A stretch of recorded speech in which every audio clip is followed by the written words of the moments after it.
गर्दै म भ्याउँदिनँ गएर पकाएर भए मलाई कराउँछु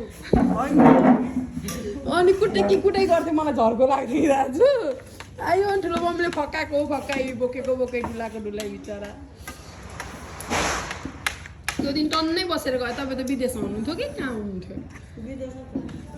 यहाँ ठुली भाउजूहरू बस्नुहुन्थ्यो यसो मामा घर आएर के खाएको पुलाउ पनिर मिठो छ तो छ मामा माइजूले फेभरेट बनाइदिइहाल्नु भएछ यता हात नराख्नु न हो यसो गर्नु तल राख्नु लु खानु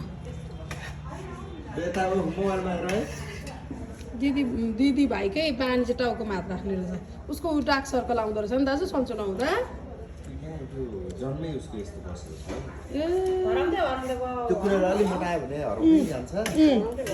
फेरि देखिन्छ क्या अघि दिउँसो त देखेको थिइनँ त्यो दिउँसो पनि तपाईँ आउनु यहाँ बस्नु त्यसको तिनै जस्तो हो नि त सानो पर्छ मामुलाई